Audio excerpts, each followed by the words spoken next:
দেউতা প্লিজ অসীমৰ লগত মোৰ বিয়াখন কেঞ্চেল কৰি দিয়া। অসীম এজন খুব ভাল ল'ৰা, তই কিয় বিয়া নহওঁ বুলি কৈছ? অজস্ৰ ধন সম্পত্তি, তাৰ এটা ভাল চাকৰিও আছে।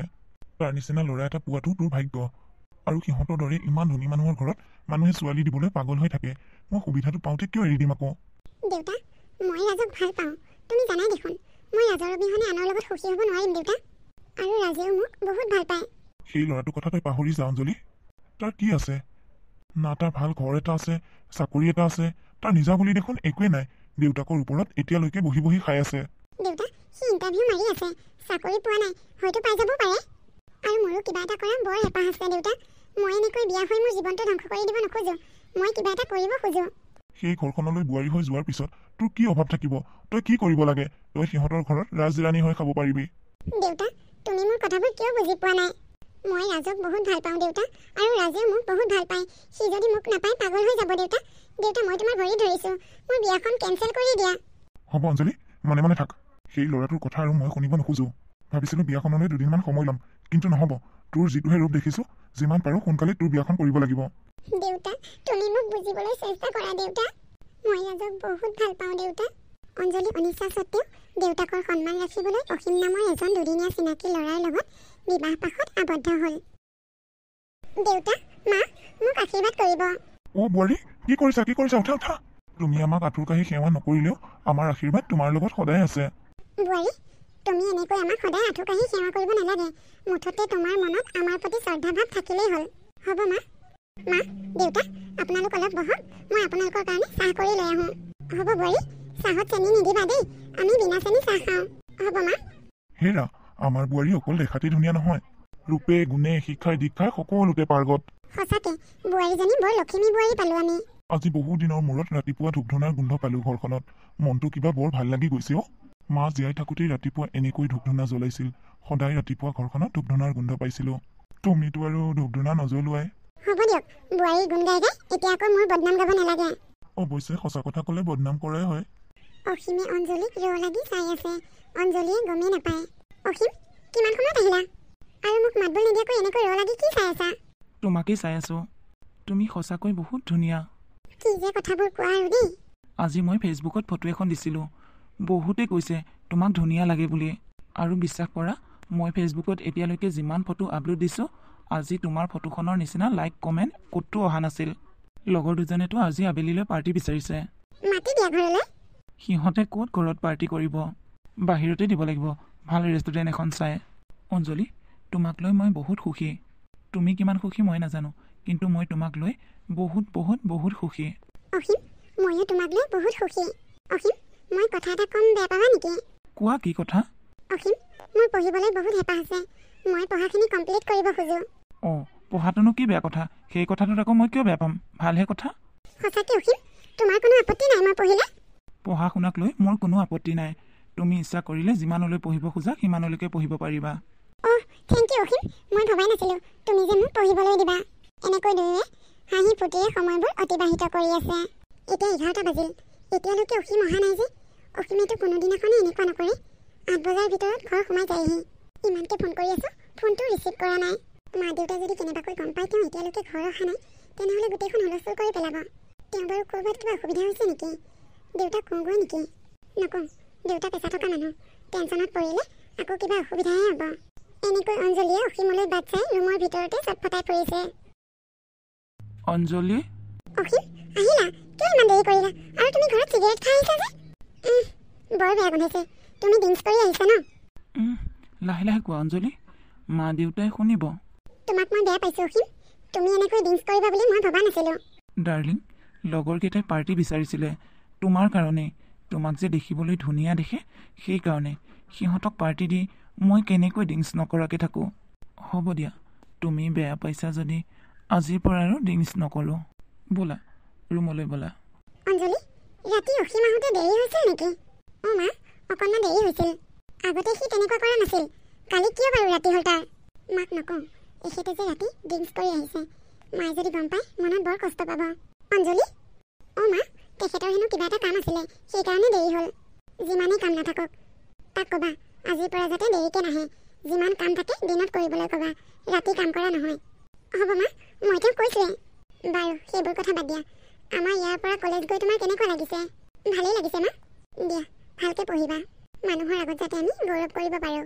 হ'ব মা, মোৰো সপোন আছে ভালদৰে পঢ়ি শুনি চিকিৎসক হোৱা।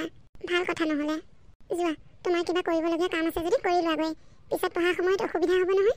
হ'ব মা। এজনী বোৱাৰী মানুহে পঢ়া শুনা কৰাটো ইমান সহজ কথা নহয়। ঘৰখনৰ সকলো দায়িত্ব পালন কৰি কলেজ যোৱা, পঢ়া শুনা কৰা বহুত কষ্ট হয়। অসীম, কালি ৰাতিৰ দৰে আজিও আকৌ ড্ৰিংকছ কৰি নাহিবা, সোনকালে আহিবা। আজি মোক মায়ে সুধিছিল, কিন্তু মই মাৰ আগত আজি মিছা মাতিলোঁ। মা দেউতাই মোক বহুত ভাল পায়, মই মা দেউতাৰ আগত সদায় মিছা মাতি থাকিব নোৱাৰিম। হ'ব দিয়া, মই আহিছোঁ। অসীম যাওঁনে? বহ ঠেক, কেইটা বাজিছেনো? তোৰ ৱাইফৰ ইমান তাৰিফ কৰি আছোঁ, তই শুনি ভালহে পাব লাগে। সঁচাকৈ বে, তোৰ ৱাইফক বহুত ধুনীয়া লাগে। তাইক দেখিলে মই ভাবোঁ কিয় ইমান সোনকালে বিয়া কৰাইছিলোঁ। সঁচাকৈ অসীমৰ পত্নীক বহুত ভাল দেখে। মই বিয়া কৰালেও তাই নিচিনা ছোৱালীহে বিয়া কৰাম। হ'ব, চুপ মাৰি থাক তহঁতৰ লগত পাৰ্টি কৰিছোঁ বুলি নাভাবিবি যে তহঁতে মোৰ পত্নীৰ কথা ইমান গুণগান গাই আছ আৰু মই মনে মনে শুনি থাকিম। তহঁতে নীলাজ নেকি বে? লোকৰ পত্নীৰ ওপৰত তহঁতৰ ইমান যে চকু। থাক, তহঁতেই থাক, মই আহিছোঁ। আৰে তাৰ খংটো নেচাওঁ কিয়? শুন, আজিৰ পৰা তহঁতে আমাৰ ঘৰলৈ নাযাবি। কিবা প্ৰয়োজন হ'লে মোক ফোন কৰিবি, মই আহি যাম। তাৰ সঁচাকেই খং উঠিছে নেকি ৰক্তিম? উঠিলে উঠিব দে। আনদিনাতকৈ আজি বেছি দেৰি কৰিছে অসীমে। নাই, এই কথাবোৰ মই মা দেউতাৰ পৰা লুকুৱাই বহুত ভুল কাম কৰিছোঁ। মই অতি সোনকালে মা দেউতাক এই কথাবোৰ ক'ব লাগিব। আনদিনাৰ দৰে অঞ্জলীয়ে আজি অসীমলৈ বাট চাই ৰৈ আছে। অসীম, তুমি আজিও ড্ৰিংকছ কৰি আহিছা? অঁ, মই ড্ৰিংকছ কৰিছোঁ। তোৰ কি হ'ল? আৰু তই ইমান ৰাতিলৈকে ইয়াত ৰখি আছহি যে? কাৰ লগত তোৰ ইমান ৰাতিলৈকে লাফৰা চলি আছে হা? তাৰমানে মই ঘৰত দেৰিকৈ অহাৰ কাৰণে তোৰ সুবিধা হৈছে ন? অসীম, কি ফাল্টু কথা কৈ আছা? মই ইয়াত তোমাৰ কাৰণেই ৰৈ আছোঁ। তোমাৰ নিচা বেছি হৈছে, আহা ৰুমলৈ আহা। মোৰ নিচা বেছি হোৱা নাই, মই সঁচা কথা কৈছোঁ যে তই লাজ পাইছ, মোৰ পৰা কথা লুকুৱাব বিচাৰিছ। ঐ, কোন আহিছিল ক, সঁচা কথা ক। তাই মডেলিং, তই হাত কটা ব্লাউজটো কিয় পিন্ধি আছ হা? আৰু এটা কথা তোক কৈ দিছোঁ শুন, আজিৰ পৰা মোৰ লগৰ যদি কোনোবা আহে তই ৰুমৰ পৰা নোলাবি, আৰু যদি কিবা কাৰণত ওলাবও লাগে তই মূৰত দীঘলকৈ উৰণিখন লৈহে ওলাবি। চবৰে চকু তাইৰ ওপৰত। অসীম, ৰাতিলৈ ঘূৰি ফুৰি তুমি এইবোৰ কথাকে শিকিছা ন? আহা ভিতৰলৈ আহা, তোমাৰ নিচা বেছি হৈছে। মোৰ নিচা বেছি হ'ল। অসীম, ৰবি। মা? তই ৰাতি 12টা বজাত বোৱাৰীৰ লগত কি কাজিয়া কৰি আছিলি? কাজিয়া? নাই কৰা কাজিয়া। তই মোৰ আগত মিছা কথা নকবি। তই সদায় ৰাতি দেৰিকৈ ঘৰ সোমাওহি আৰু ড্ৰিংকছ কৰি আহ। মই ড্ৰিংকছ কৰোঁ বুলি তোমাক কোনে কৈছে মা? অঞ্জলীয়ে কৈছে ন? মোক অঞ্জলীয়ে কোৱা নাই, মই নিজ চকুৰে দেখিছোঁ কালি ৰাতিটোক। চাবি, আজিৰ পৰা যাতে তোৰ মুখত মদৰ গোন্ধ নাপাওঁ। আৰু অঞ্জলী বহুত ভাল ছোৱালী, তই তাইৰ লগত যি টি কথা কৈ কাজিয়া নকৰিবি। এইবোৰ চব অঞ্জলীয়ে কৈছে, এই কাজি ৰাতিলৈ মই দি আছোঁ। হেৰি, অঞ্জলীয়ে কোৱা কথাটো সঁচা বুজিছে। ই তাৰমানে ৰাতি মদ খোৱা হৈছে, দেখিছে মই কথাবোৰ সোধোতে তাই কেনেকৈ কথাবোৰ উত্তৰ দিওঁতে পাক লাগি গৈছে। কথাটো ময়ো মন কৰিছোঁ। অসীম, সদায় এইবোৰ কি তাৰমানে হা?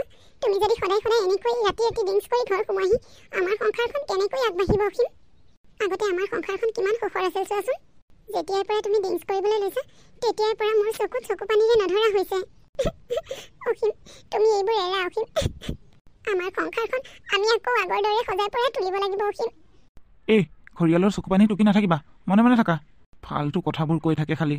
আৰু মই যে ড্ৰিংকছ কৰোঁ, এই কথাটো মা দেউতাৰ কাণত কোনে পেলালে? তই পেলাইছ চাগে ন? তোক আজি মই দি আছোঁ, ৰ দৰ্জাখন বন্ধ কৰি থৈ আহিব দে। অসীম, কি কৰা অসীম? অসীম, তুমি মোক আৰু নেমাৰিবা অসীম। নেমাৰিম, তোক আজি গছকি মাৰিম। কেনেকুৱা লাগিছে হা? কষ্ট পাইছোঁ অসীম, আৰু নেমাৰিবা। এনেকৈ অসীম আৰু অঞ্জলীৰ সংসাৰখনত কাজিয়া আৰম্ভ হৈ গ'ল। অঞ্জলীয়ে কথাবোৰ বুজালে অসীমৰ খং উঠে, সি নুশুনা ভাও ধৰে। মদ খাবলৈ মানা কৰিলেই অঞ্জলীৰ লগত কাজিয়া হয়। অসীমে অঞ্জলীৰ কোনো কথাই নুশুনা হৈ পৰিল। লাহে লাহে কাজিয়াবোৰ বাঢ়ি যাবলৈ ল'লে। অসীম, মোক আৰু তুমি নেমাৰিবা। মোৰ গৰ্ভত তোমাৰ সন্তান আছে। তুমি যদি মোক এনেকৈ গছকি মাৰা, তেনেহ'লে মোৰ সন্তানটিক মৰি থাকিব। তাই গৰ্ভত সন্তান আছে, এই সন্তান মোৰ নহয়। মৰিলে মৰক, আৰু মাৰিম তোক। কেনেবাকৈ যদি এই সন্তানটো পৃথিৱীলৈ আহে, তেনেহ'লে DNA টেষ্ট কৰিব লাগিব। অঞ্জলী, চাওঁ এইফালে আহাচোন। মোক মায়ে মাতিছে। মায়ে মতাৰ কাৰণেহে তই বাচিছ, নহ'লে তোক আজি গছকি মাৰি পেলালো হয়। মা, আপুনি মোক মাতিছিল। বোৱাৰী, এয়া তোমাৰ কি হ'ল? আপোনাৰ ল'ৰাই মাৰিছে মা, মোক গছকি মাৰিছে। কি? সি তোমাক গছকি গছকি মাৰিছে বোৱাৰী তুমিতো সন্তান সম্ভৱ আছিলা মা এতিয়া মোৰ পেটটো বৰকৈ বিষাইছে মা মই পেটৰ বিষত থাকিব পৰা নাই বোৱাৰী ৰবা তোমাক হস্পিটেল নিব লাগিব এনেকৈয়ে শাহুৱেকে খৰধৰকৈ অঞ্জলিক হস্পিটেললৈ লৈ গ'ল হস্পিটেলৰ পৰা অহাৰ পিছত অসীম মই আৰু তোমাৰ লগত সংসাৰ কৰিবলৈ নোৱাৰিম মই তোমালৈ প্ৰথমে বিয়া নহওঁ বুলি কৈছিলোঁ কিন্তু মোৰ দেউতাই মোৰ কথা নুশুনি জোৰ জবৰদস্তি কৰি তোমালৈ মোক বিয়া দিলে তোমালৈ বিয়া হোৱাৰ পিছৰে পৰা মোৰ জীৱনটো একেবাৰে নৰক হৈ পৰিল অঞ্জলি তুমি মোক আৰু কথা নকবা মই যিমান পাৰোঁ সোনকালে ডিভোৰ্চ পেপাৰ পঠিয়াই দিম তুমি চাইন কৰি দিবা আৰু মোক তুমি মুক্তি কৰি দিবা মই আহিছোঁ 5 বছৰৰ পিছৰ কথা দেউতা দেউতা ক'ত আছা মই ৰুমতে আছো কিয় ইমান চিঞৰিছ দেউতা ভাল খবৰ এটা আছে দেউতা মই ডক্টৰত চিট পাইছোঁ কি সঁচা দেউতা এইমাত্ৰ ৰিজাল্ট দিছে এয়া চোৱা মই নেটতে চাই লৈছোঁ হওক দে ভগৱানে যে তেওঁ চকু মেলি চালে তথাপিও যে তোৰ মনৰ আশাটো পূৰ হ'ল মই যদি আগতেই তোৰ কথাবোৰ শুনিলোঁ হয় তই ইমান দিনে ইমান কষ্ট খাবলগীয়া নহ'লে হয় হ'ব দেউতা যোৱা কথাবোৰ বাদ দিয়া অহা কথাবোৰ চিন্তা কৰা মই বহুত সুখী হৈছোঁ দেউতা ময়ো বহুত সুখী হৈছোঁ ভগৱানৰ ওচৰত প্ৰাৰ্থনা কৰিছোঁ তোৰ যাতে আহি থকা দিনবোৰ ভাল হয় কাইলৈ বজাৰলৈ ওলাবি তোৰ কি কি প্ৰয়োজনৰ বস্তু লাগে সকলোবোৰ বজাৰ কৰি ল'বি হ'ব দিয়া দেউতা আজিকালি ইমান অসুবিধা নাই নহয় হাতত পইচা থাকিলে চবতে কিনিব পাৰি হ'ব দে অসীমে ৰাতি ড্ৰিংকছ কৰি গাড়ী চলাই আহি থাকোঁতে এটা ভয়াৱহ এক্সিডেণ্ট হ'ল ছাৰ ল'ৰাজন জীয়াই থকা যেন লাগিছে হয় নেকি এম্বুলেঞ্চ ফোন কৰা হয় ছাৰ কৰিছোঁ হেল্ল' এম্বুলেঞ্চ মই আপোনালোকক এটা লোকেশ্যন পঠিয়াই আছোঁ জলদি আহক চিৰিয়াছ আপোনালোকে দেৰি নকৰিব ছাৰ ল'ৰাজনক উলিয়াব লাগিব অসীম হে প্ৰভু আজি মোৰ কিয় ইমান ভয় লাগিছে মই ইয়াতকৈও ডাঙৰ ডাঙৰ এক্সিডেণ্টৰ কেছৰ চিকিৎসা কৰিছোঁ কিন্তু মোৰ আজি অসীমক দেখি দেখোন বহুত ভয় লাগিছে নাই মই ভয় কৰিলে নহ'ব মই এগৰাকী চিকিৎসক মোৰ ওচৰত সহায় বিচাৰি আহিছে নাই মই চিকিৎসা কৰিব লাগিব মই ভয় কৰিলে কেনেকৈ হ'ব চিষ্টাৰ এনেকৈ অঞ্জলিয়ে গোটেই ষ্টাফটোকে লগ লৈ অসীমৰ চিকিৎসা কৰিলে মেডাম মোৰ ল'ৰাটো এতিয়া কেনেকুৱা সি ভাল পাইছেনে অকণমান আপোনালোকৰ পেচেণ্টজনৰ নামটো কি আছিলে বাৰু অসীম আজি যে এক্সিডেণ্ট কেছটো হৈছিলে চৰি সেই কেছটো অঞ্জলি মেডামে চাইছে মই বিশেষ নাজানিম আপুনি অঞ্জলি মেডামক লগ কৰি সুধি ল'ব তেখেত আহিয়ে আছে ৰ'ব এইখিনিতে ৰৈ থাকিলে পাই যাব তেওঁক অঞ্জলি মা অঞ্জলি অসীমৰ এতিয়া কেনেকুৱা ঠিকে আছে মা আপোনালোকে চিন্তা নকৰিব মই তেখেতৰ চিকিৎসা কৰি আছোঁ অঞ্জলি তুমি আগৰ কথাবোৰ পাহৰি আমাৰ বাবাক আকৌ আঁকোৱালি ল'ব পাৰিবানে তুমি গুচি অহাৰ পিছৰে পৰা সি বহুত বেছি মদ খাবলৈ ল'লে দিনে ৰাতিয়ে মদেই খাই থাকে কেতিয়াবা ঘৰলৈকে নাহে মা মই সেইবোৰ কথা একেবাৰে পাহৰি গ'লোঁ বিয়া বাৰু সংসাৰ এইবোৰৰ পৰা মই একেবাৰে আঁতৰত আপোনালোকে ভুলতো নাভাবিব মই যে আকৌ দ্বিতীয়বাৰ সংসাৰ কৰিম এতিয়া মোৰ মাথো এটাই লক্ষ্য অসহায় মানুহবোৰক সহায় কৰি যোৱা অসীমে মোৰ পেটত যিটো গুৰি মাৰিছিল সেই গুৰিটো বিষ মই এতিয়াও পাহৰিব পৰা নাই মা আৰু চাগে গোটেই জীৱনটো সেই বিষটো মই পাহৰিবই নোৱাৰিম আপোনালোকে বহক মোৰ বেলেগ পেচেণ্ট আছে চাবলগীয়া তেনেকৈ কৈ অঞ্জলি গুচি গ'ল